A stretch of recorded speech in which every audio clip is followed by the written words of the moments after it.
तो साथियों, हम चाहते हैं कि देश का सभी नागरिकों को ये जानकारी हो कि हमारे देश में जब मनमोहन सिंह जी प्रधानमंत्री थे, अर्जुन सिंह जी जब शिक्षा मंत्री थे, तो हमारे संविधान में एक संशोधन हुआ था जो 93वां संशोधन कहलाता है, 93rd अमेंडमेंट।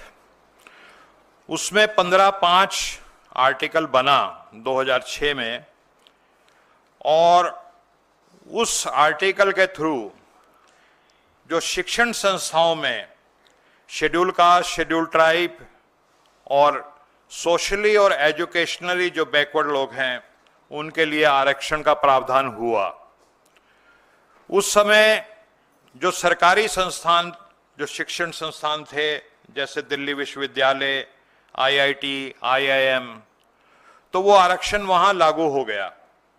लेकिन जो निजी संस्थान थे उनके कुछ लोग इसको अदालत में, कोर्ट में लेकर के चले गए और वो मामला कोर्ट में चलता रहा।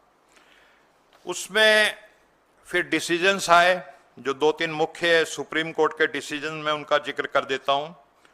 Ashok Kumar versus union of India 2008, IMA versus union of India 2011 और Pramati educational and cultural trust versus union of India 2014। Ultimately 2014 में जनवरी में ये मामला सेटल हो गया कि सरकार शेड्यूल कास्ट, शेड्यूल ट्राइब और सोशली और एजुकेशनली बैकवर्ड लोगों को निजी संस्थानों में आरक्षण दे सकती है। और उसके बाद आप सब जानते हैं कि देश में चुनाव हुए 2014 में और एक नई सरकार अस्तित्व में आ गई।